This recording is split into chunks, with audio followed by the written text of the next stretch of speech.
বিশ্বকাপের জন্য ২৬ সদস্যের চূড়ান্ত স্কোয়াড আগামী ১৮ মে ঘোষণা করবেন ব্রাজিলের কোচ কার্লো আনচেলত্তি। এর আগে ৫৫ জনের প্রাথমিক তালিকা করে ফেলেছেন ইটালিয়ান এই কোচ।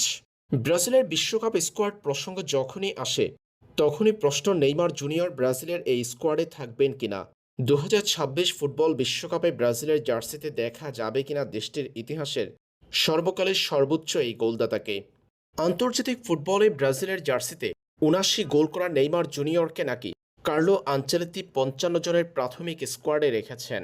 এদিকে নেইমার জুনিয়রকে বিশ্বকাপে দেখতে চান কিনা এই প্রশ্নের উত্তরে আর্জেন্টাইন কিংবদন্তি লিওনেল মেসি জানিয়েছেন, অবশ্যই নেইমারকে বিশ্বকাপে দেখতে চান তিনি।